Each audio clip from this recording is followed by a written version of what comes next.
नमस्कार महाराष्ट्रातील तमाम श्रावणबाळ निराधार योजना, विधवा महिला निराधार योजना तसेच इतर लाभार्थ्यांसाठी जे आहे तर ते अत्यंत महत्त्वाची माहिती आणि आनंदाची बातमी आपण घेऊन आलेलो आहोत।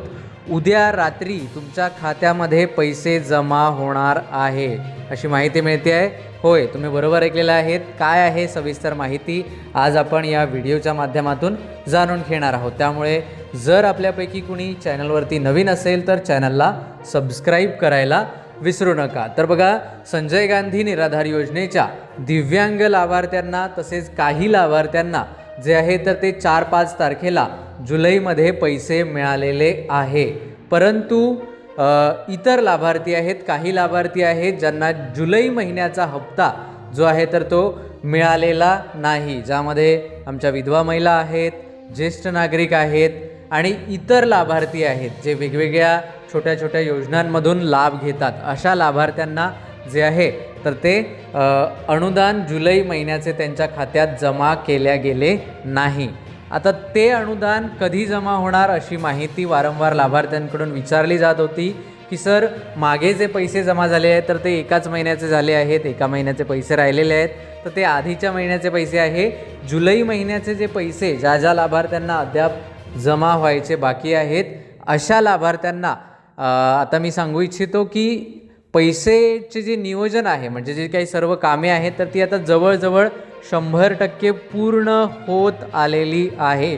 ठीक आहे, जेव्हा हा व्हिडिओ तयार होते तेव्हापर्यंत ही कामे जी आहे तर ती पूर्ण होत आलेली आहे आणि आता लवकरच म्हणजे उद्या रात्रीपर्यंत तुमच्या खात्यामध्ये हे पैसे येण्यास सुरुवात होणार आहे। ठीक आहे, तर काळजीपूर्वक या व्हिडिओला ऐका।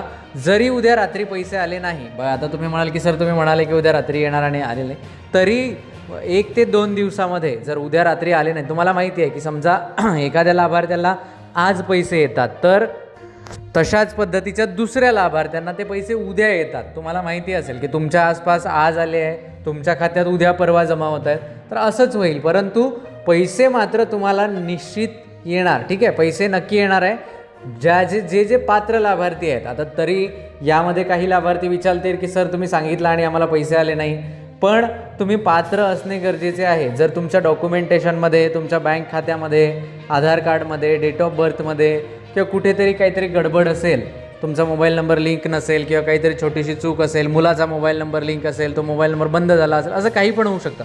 अशा जर काही छोट्या मोठ्या चुका असतील तर मात्र तुम्हाला पैसे येणार नाही, परंतु जे पात्र आहेत त्यांना निश्चितच जी रक्कम मंजूर झालेली आहे तर त्याचं काम जे आहे तर ते शेवटच्या टप्प्यावर आता आलेलं आहे। त्यामुळे उद्या रात्रीपर्यंत हे काम पूर्ण होऊन तुमच्या खात्यामध्ये पैसे येईल अशी प्राथमिक माहिती आमच्याकडे सध्या तरी समोर आलेली आहे। ठीक आहे, उद्याचे परवा होईल का, तर हो, ते देखील होऊ शकते, परंतु पैसे येण्याचं काम जवळजवळ पूर्ण झालेलं आहे। तर ही सर्वांसाठी आनंदाची बातमी आहे। त्यामुळे या व्हिडिओला एक लाईक करा आणि जे श्रावणबाळ योजना, विधवा महिला आणि इतर जे आहेत जे संजय गांधी अंतर्गत येतात अशा सर्व लाभार्थ्यांना हा व्हिडिओ शेअर करायला विसरू नका। आता दिव्यांग लाभार्थी विचारतील की सर आम्हाला कधी पैसे येणार, तर दिव्यांग लाभार्थ्यांना सांगू इच्छितो तुम्हाला याआधीच 4 तारखेला पैसे आलेले आहेत, त्यामुळे तुम्ही पुढचे 12 ते 13 दिवस आणखी थांबायचं आहे। तुमच्यासाठी देखील गुड न्यूज येणार आहे। पुढचे 12-13 दिवस तुम्ही वाट पहा, तुम्हाला देखील एक आनंदाची बातमी येणार आहे। ठीक आहे, ते मी सांगेलच तुम्हाला, त्यासाठी चॅनलला सबस्क्राईब करून ठेवा। आता तुम्ही विचारलेले काही प्रश्न आहेत, ज्या प्रश्नांची उत्तरे आपण घेऊया, कारण तुम्हाला माहिती आहे की आपण व्हिडिओची माहिती झाल्यानंतर लाभार्थ्यांचे प्रश्न घेत असतो। तुमच्या मनामध्ये देखील काही प्रश्न किंवा शंका असतील तर ते तुम्ही नक्की विचारू शकता।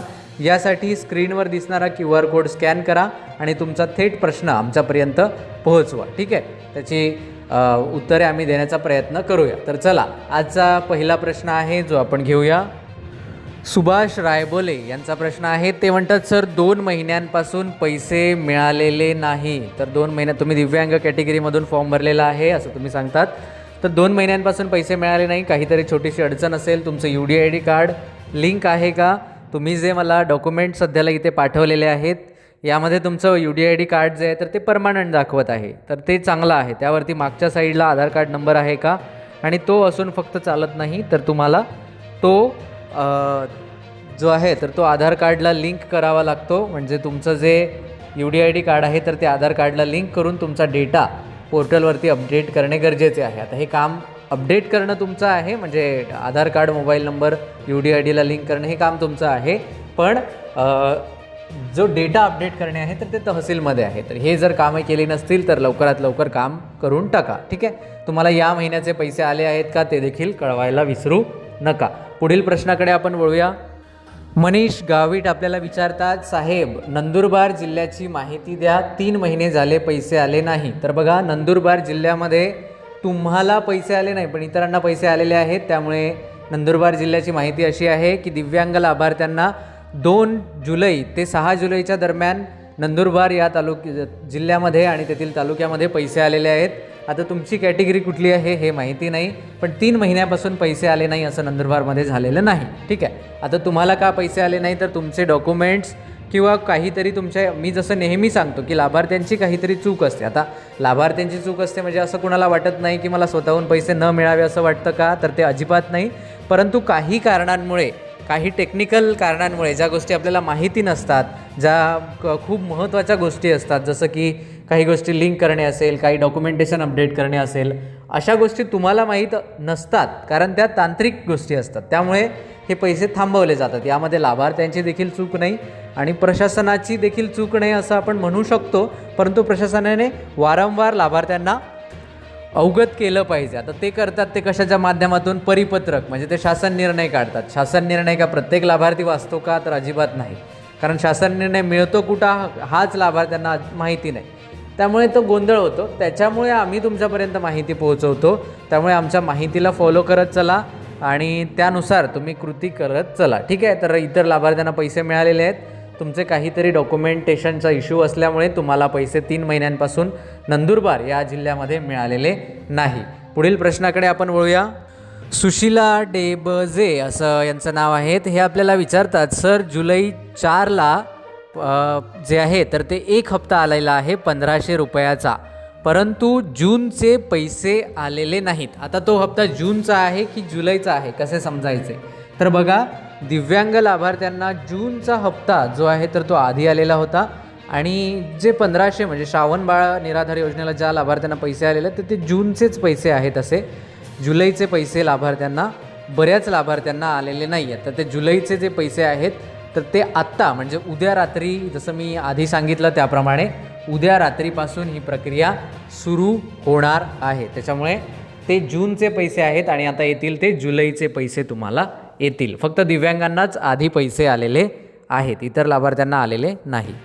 पुढील प्रश्न श्रद्धा राभडे असं काहीतरी प्रोफाईलचं नाव दाखवत आहेत. ते म्हणतात, सर मला श्रावण बाळ योजनेचे जून व जुलैचे पैसे मिळालेले आहेत, मे महिन्याचे पैसे मिळाले नाहीत, ही काय भानगड आहे? तर प्रश्न महत्त्वाचा आहे.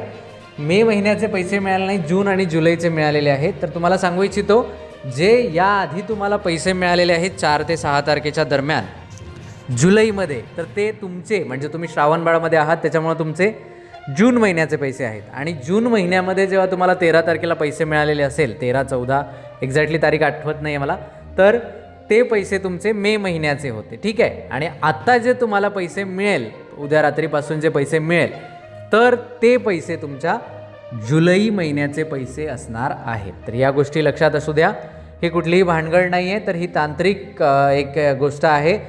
तुम्हाला जुलै महिन्याचे पैसे मिळालेले नाही आहे, जून महिन्याचे पैसे तुम्हाला मिळालेले आहेत, हे लक्षात असू द्या. ठीक आहे. बाकी डॉक्युमेंटेशन सर्व ओके ठेवा. हयातीचा दाखला देखील काढला नसेल तर काढून घ्या, कारण अडचण येणार आहे. ठीक आहे. तर ते मी तुम्हाला पुढील व्हिडिओमध्ये सोमवारला किंवा मंगळवारला त्याविषयी माहिती सांगेलच. परंतु इतर लाभार्थ्यांच्या मनामध्ये ज्यांचा प्रश्न अद्याप आलेला नाही ते प्रश्न परत विचारू शकता, किंवा काही आणखी शंका असतील तर ते QR कोडला स्कॅन करा आणि तुमचे प्रश्न थेट विचारा. ठीक आहे. अत्यंत महत्त्वाची माहिती आहे, महत्त्वाचा व्हिडिओ आहे, त्यामुळे इतर लाभार्थ्यांपर्यंत माहिती पोहोचवायला विसरू नका. काही प्रश्न उरलेले आहेत, ज्या प्रश्नांची उत्तरे आपण आता जाणून घेऊया. त्यामध्ये पुढील प्रश्न आहे, मी तहसीलमध्ये जाऊन आली, रोहिणी जयस्वाल आपल्याला म्हणतात, ते ऐकत नाही, ते बोलत नाही. असा एक कॉमन प्रश्न आहे. यावरती मी तुम्हाला, जर तुम्ही व्हिडिओ काळजीपूर्वक ऐकले असतील यावरती, तर कसं बोलायचं, काय बोलायचं, तुम्हाला काय सांगायचं आहे, हे मी बऱ्याच लाभार्थ्यांना समजून सांगितलेलं आहे. तुम्ही जाल पैसे आले नाही, त्यांना माहिती आहे की हे रोजचेच प्रश्न आहे. मग ते कंटाळतात आणि येऊन जातील एवढंच उत्तर देतात किंवा तुम्ही कागदपत्र दिले घेतात कपबोर्डमध्ये ठेवतात, एवढंच काम करतात. त्यांना कसं पटवायचं, त्यांना कसं ते पटवून द्यायचं हे देखील महत्त्वाचं आहे. तर या सर्व गोष्टी आपण इथून आमच्या चॅनलवरून या गोष्टी घेऊन जाऊ शकता आणि त्या तुमच्या उपयोगात येतील. जसं आम्ही सांगतो त्याच पद्धतीने लाभार्थी काम करतात आणि त्यांचं काम होतं. कारण डायरेक्ट एखाद्याला आपण त्यांच्याकडे 1000 लोक आहेत हो, त्यांच्याकडे जर तुम्ही डायरेक्ट गेला तर त्यांना कंटाळाच येणार आहे. आता समजा तुमच्याकडे एखादा जॉब आहे आणि तुमच्याकडे नेहमी रोज कुणी ना कुणी प्रश्न घेऊन येत आहे, तर तुम्हाला कंटाळा येईल ना. तुम्हाला माहिती होईल की हे रोजच येतात माझ्याकडे, आहे की नाही. त्याच्यामुळे काहीतरी वेगळी स्ट्रॅटर्जी वापरणं, वेगळी पद्धत वापरणं गरजेचं आहे. आणि जे कसं वापरायचं, काय कुठल्या प्रश्नांसाठी काय करायचं, कसं समजावून सांगायचं, हे मी वारंवार व्हिडिओमध्ये तुम्हाला सांगत असतो. ठीक आहे. आता तुमचा प्रश्न इथे नाही आहे, परंतु बरेच लाभार्थी असं लिहितात की ते ऐकत नाही, पण तुम्ही व्हिडिओला ऐकत नाही, ही देखील एक मोठी गोष्ट आहे. जर तुम्ही या व्हिडिओला काळजीपूर्वक ऐकलं तर तुम्हाला जे प्रश्नाची उत्तरं मिळतात त्यांना कसं सांगायचं, कसं समजवायचं, तर ते तुम्हाला लक्षात येईल. तर बऱ्याच व्हिडिओमध्ये जे नेहमीच लाभार्थी आहे त्यांना माहिती आहे की बऱ्याच व्हिडिओमध्ये मी समजावून सांगतो की त्यांना हे पटवून द्यायचं आहे, त्यांना ते पटवून द्यायचं आहे, त्यांना असं सांगायचं आहे ना. तर या गोष्टींची देखील काळजी घेणं तुम्हाला गरजेचं आहे. पुढील प्रश्नाकडे आपण वळूया. विष्णू वाघ, सर मी बुलढाणा जिल्ह्यातील आहे. विष्णू वाघ हे विचारतात, सर मी बुलढाणा जिल्ह्यातील आहे. बुलढाणा जिल्ह्यामध्ये मार्च महिन्यापासून पैसे आलेले नाही. तर विष्णूजी असं अजिबात नाही. बुलढाणा जिल्ह्यामध्ये आत्ता 4 तारखेला लाभार्थ्यांना पैसे आलेले आहेत, जे दिव्यांग लाभार्थ्यांना, तुम्ही दिव्यांगांमध्ये आहात तर दिव्यांग लाभार्थ्यांना आलेले आहेत, जे जुलै महिन्याचे पैसे आहेत. ठीक आहे. याआधी तुम्हाला मे महिन्यामध्येच पैसे आलेले होते, जून महिन्याचे. ठीक आहे. आणि मे महिन्यामध्ये मे महिन्याचे पैसे आलेले होते. तर ह्या सर्व गोष्टी आहेत. तुम्ही तुमचे डॉक्युमेंटेशन अपडेट न केल्यामुळे जे आहे तर तुमची अडचण आहे. मी दिव्यांगांसंबंधी जे व्हिडिओ बनवतो त्यामध्ये सांगितलेलं आहे. पुन्हा एकदा सांगतो, तुम्हाला तुमचे डॉक्युमेंटेशन अपडेट करायचे आहे. UDID कार्ड, आधार कार्डची लिंक असले पाहिजे, त्यानंतर तुमचा मोबाईल नंबर आणि सर्व गोष्टी अपडेट असणे गरजेचे आहे. बँक खाते हे आधार कार्डला लिंक असणे गरजेचे आहे आणि ह्या सर्व गोष्टी सिस्टीममध्ये अपडेट होणे गरजेचे आहे. ठीक आहे. फक्त तुमच्याकडे असून चालत नाही, तर त्या सिस्टीममध्ये देखील अपडेट झाल्या पाहिजे. त्यानंतर तुम्हाला पैसे येतील. ठीक आहे. त्याच्यामुळे तुमचे पैसे थांबवलेले आहेत. इतर लाभार्थ्यांना पैसे बुलढाणा जिल्ह्यामध्ये आलेले आहेत आणि हे निश्चित आहे. फक्त तुमचे पैसे आलेले नाही, हा एक तुमचा प्रॉब्लेम आहे. त्याला नक्की सॉल्व करा. आणि जर चॅनलवरती नवीन असाल तर चॅनलला देखील नक्की सबस्क्राईब करा अशाच महत्त्वपूर्ण व्हिडिओजसाठी. कारण पुढील व्हिडिओमध्ये आपण दिव्यांग योजना आणि इतर लाभार्थ्यांसाठी महत्त्वपूर्ण माहिती घेऊन येणार आहोत. त्यामुळे आत्ताच चॅनलला सबस्क्राईब करा. पुन्हा एकदा भेटूया नवीन माहितीसह नवीन व्हिडिओमध्ये. तोपर्यंत नमस्कार, धन्यवाद.